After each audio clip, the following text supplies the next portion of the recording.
Preparations underway for the third round of the 117th United States Open Championship from Erin Hills. A lot of history already made through 36 holes. We have a quartet at the top, and we are live all morning long on Morning Drive.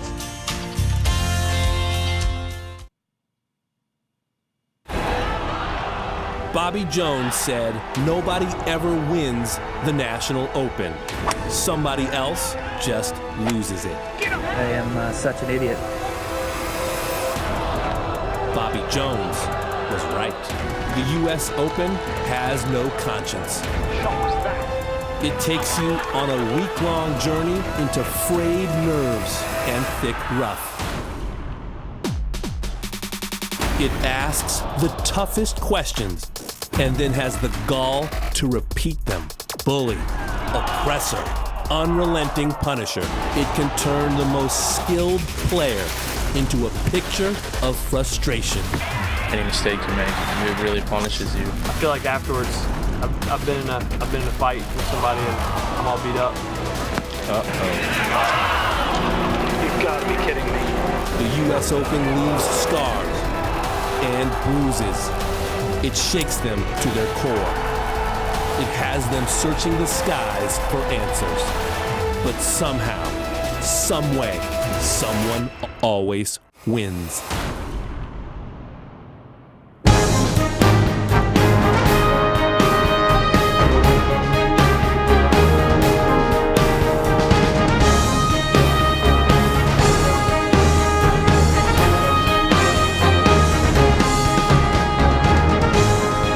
Morning Drive, presented by Rolex.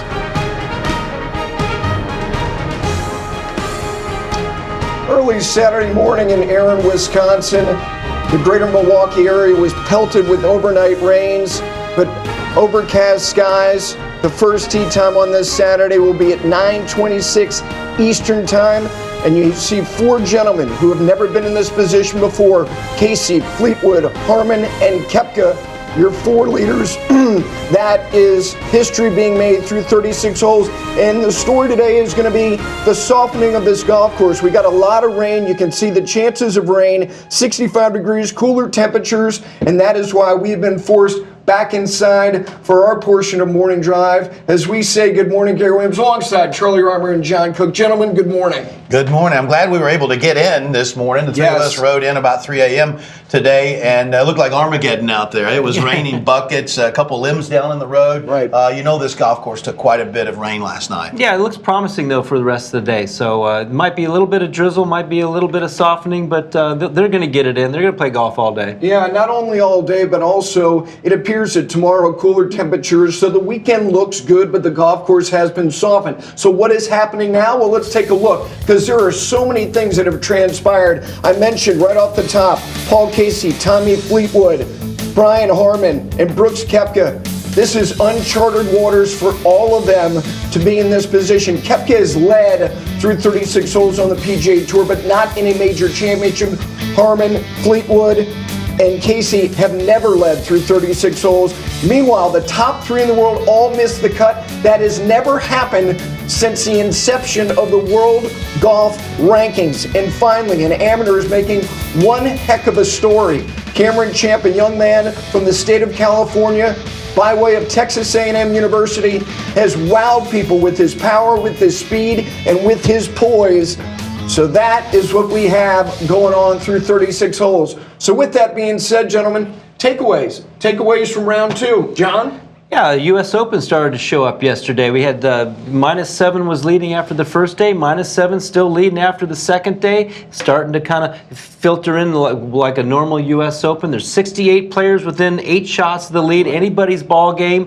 What's going to happen today? Will the U.S. Open continue to show up, or will something else break out? How about for you, Charlie? Well, I hate to be a Debbie Downer, John, but late yesterday, and you could, if you're out on the golf course or if you're listening on TV, you could hear the thump in those greens really for the first time. You could feel them, hear them starting to firm up, watch the ball release.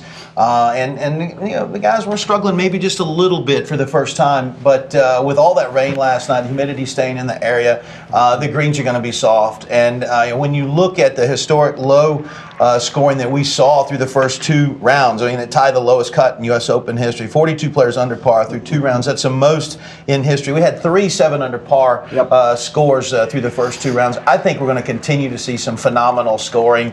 I'm still not going to be surprised if we don't get the winner up close to 15 under par this week. You know, you have to go back to 1974 when you had 4 players who were tied for the lead through 36 holes. By the way, all 4 of those men are members of the World Golf Hall of Fame. But let's take a look at the cross-section of these 4 men: Paul Casey, Brian Harman, Tommy Fleetwood, Brooks Koepka. No one is denying that they have done good things, and there are different portions of their careers.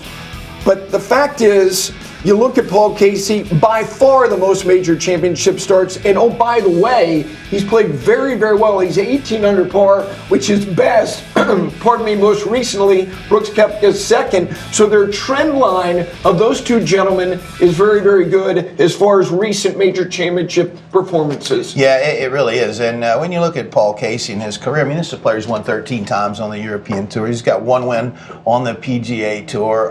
The last 2 starts have been top 10s in the major championships. And the only one. In fact, he has 4 top 10s. He's got a top 10 in all 4 of the majors. So he's shown versatility in his game. That could be important because this isn't a typical U.S. Open. I just think with the confidence that he has in his game, with the background that he has, you know, among those 4 leaders, John, he's the guy that I look to as among the 4 as the guy that has the best shot of winning this golf tournament over these next couple of days. How about you, John? Who do you think has the edge? You know, Casey does certainly have the experience, but I'm looking at Brooks Koepka, and I know he's only got 1 win on the PGA Tour, but he's in most every conversation nowadays when it comes to major championships, and at some point he's going to have to convert the process into the results. And this week, he's 9th in driving distance, he's 4th in driving accuracy, he's tied for 1st in greens and regulation, he's hit 30 of 36 greens, and I don't really care about what the experts say about driving distance when it comes to a PGA Tour event.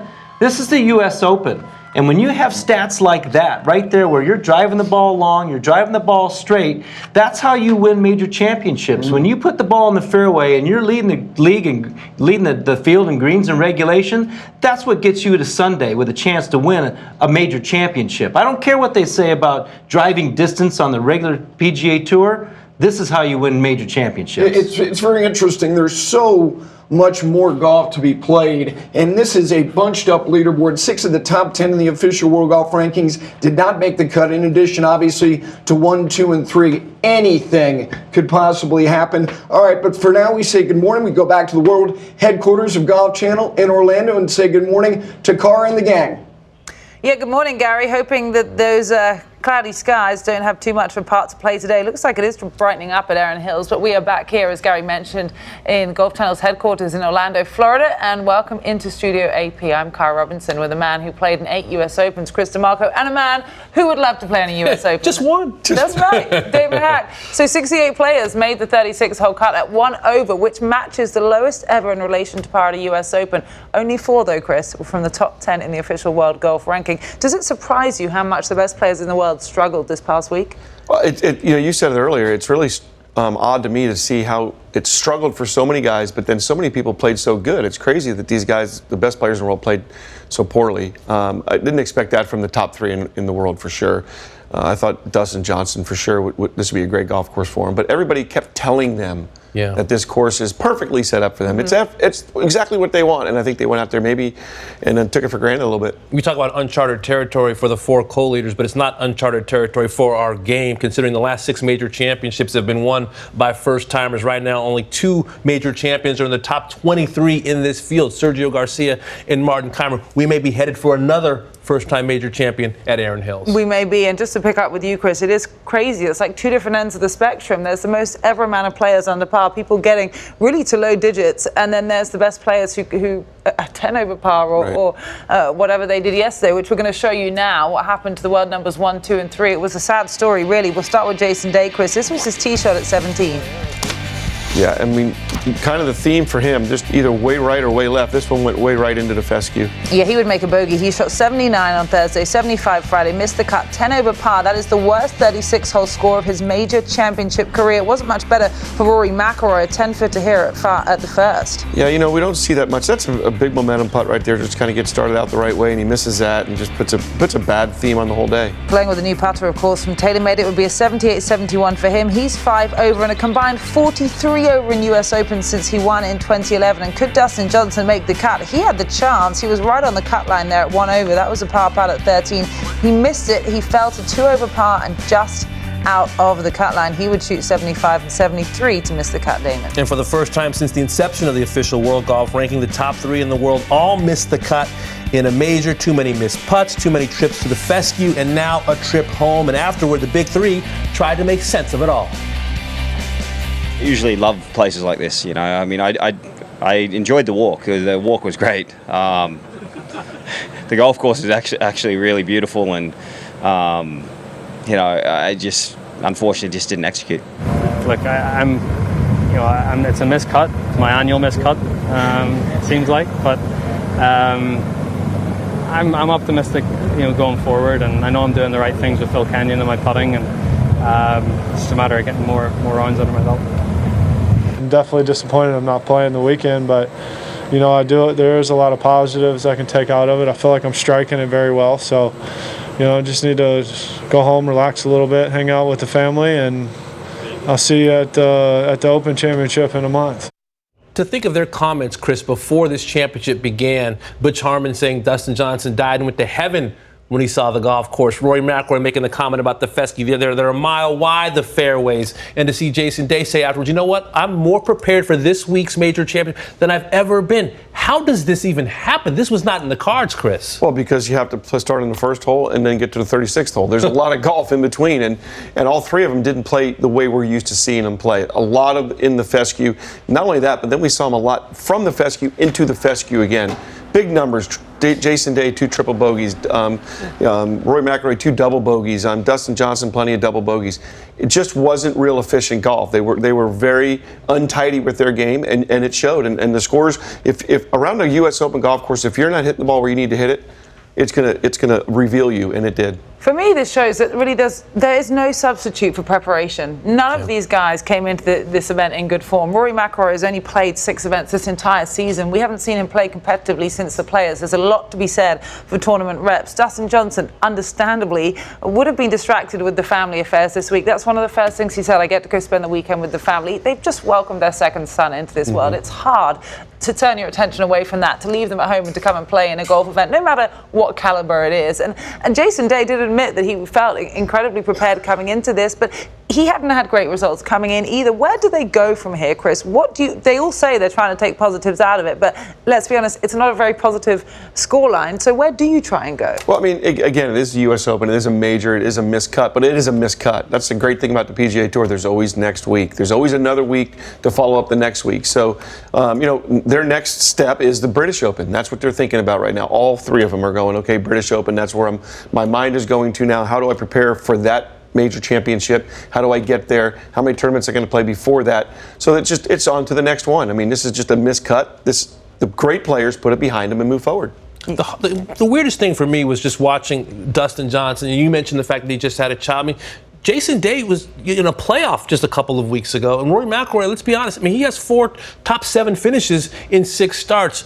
But I think it shows that you can't play golf at that high level without necessarily having the reps that you need. You can't fake preparation. Just Jason Day hasn't had as many reps as he would like to have this year. Dustin Johnson lost a month because of the falling down the stairs situation at the Masters, and of course the rib injury for Rory McIlroy. So all 3 have not had the normal amount of reps that they would have going into a major championship like this. Dustin Johnson, don't forget, despite his incredible form this season, hasn't actually played a major in 9 months. Since the PGA Championship last year, because he missed the Masters. You're right about Jason Day. He came so close to getting a win, of course, in that playoff with Billy Horschel. Maybe that win would have given him that little bit of extra confidence. Either way, the top 3 in the world will now turn their attention to the Open that will be at Royal Birkdale this July. But someone who is here and is always with us is the very lovely Lauren Thompson. Let's say good morning.